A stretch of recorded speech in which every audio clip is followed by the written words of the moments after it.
Beach FM, locals talking to locals. Now we're going to put a call in now right to our Mayor, Guru, because the news of the Kapiti Airport closing is a bit of a shock for most people, no doubt to the Kapiti Coast District Council. Good morning, Guru. Right, good morning, Nigel. Yes. Just a little correction. The Kapiti Airport is not closing, and New Zealand is not flying out of there at the moment. That's what they're saying from April 3rd, I think it was. Yes, that's right. Yep. So when did you get to know... The airport is safe, and the airport will be safe for many years. Absolutely. When did you get to know that Air New Zealand weren't going to be flying in and out, Guru? Look, I mean, this is the appalling part of this. I met the Air New Zealand representative in Wellington on local government business. He was there, and we talked to him, the chief executive and myself talked to him at 5:30. So it's within a 24-hour notice. Now, for a national carrier where the public are shareholders, to give this kind of treatment to a local authority or local community is, what's the word, appalling. Yes. You know, I then last night talked to Ian Davis, the managing director of Todd Properties, who own the airport. He tells me they were given 48 hours. What his reaction was that clearly Air New Zealand is thinking about lining up other potential carriers, but the airport is saying, look, they need to review all the factors, and they're open to looking at all options. I think that's great. I'm looking forward to working with them. They are committed to the airport. I'm committed to looking at them, what other carriers can come in, Air Chatham, Vincent Aviation, Origin Air. We've got Air to there already linking to Blenheim and Nelson. Yes. So it's good. And the thing is, and it's important to say, look, the airport discussion is separate from the airline discussion. The Kapiti's growth is on a rising tide. I mean, we all know, we talk about the infrastructure, the road infrastructure, with Transmission Gully, that's going to even take off, Kapiti is going to take off even more. Government commitment to the northern section going up to Horowhenua is on the cards. So the development of the district does not rest on what Air New Zealand does or does not. Let's get that clear. The airport is a regional asset and will increasingly be so, and we've got an 80-year history with this airport. I mean, on Saturday we had the open day. And, yes, now who was the instigator of that, Guru?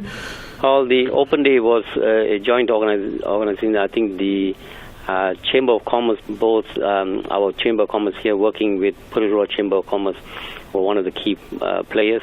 KCDC also came in, and we've been talking collectively about this with Air New Zealand since last year. So I think it's bizarre that you are party to an open day, and then you bring your plane in and you let people, more than 1,000 people go through the plane, looking at their seating and looking at the whole services that they have and stuff like that. And then on a Thursday you said, bye, we are out of here. Yes, it's just too amazing. It's bizarre. It is. It's not really good public relations for the airline generally, is it, I suppose? No, it's not. It's not. I mean, a private corporation would treat their stakeholders with much more respect, I would have thought. All right, so does this open the door to Jetstar being able to come in? Look, the airport here cannot take jet planes. I know that jet planes have landed here, but they are very small private planes that have landed here. But it's got to be other types of planes, which so the jets can't use this plane, the big ones. But there are smaller airlines, like I said, Air Chatham's interested, Vincent Aviation, Origin Air. And of course, we've got Air to there still providing links to the South Island, so that's good. Okay, so I know you're going to be busy on the phone today, but there's nothing much we can do about it. We'll have to look at other alternatives. It's a business decision that they made. So Yes. The Kapiti Airport is one jigsaw in this giant chessboard game that Air New Zealand plays. And we know for a number of, the last 2 or 3 years, Air New Zealand has openly said that they're having service reliability and scheduling problems. Lack of pilots, and they've also they've been cancelling flights over the years, which does not help their client base to grow. Did they mention anything about passenger loadings at last weekend's open day at all to you, or prior to? No, I mean they've passenger loadings have been around the 65 to 70% mark, and long term they're always looking at 75 onwards. But then, how do you achieve that when your performance on reliability and scheduling is poor? Absolutely, and some of those flights have been cancelled. You're cancelling flights based on mechanical problems or pilot shortage, and it's crazy.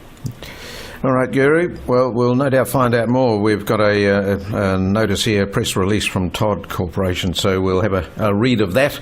But Thank you for your time this morning. Okay, cheers. Thank you. Bye. That's our Mayor Guru. 106.3 Beach FM.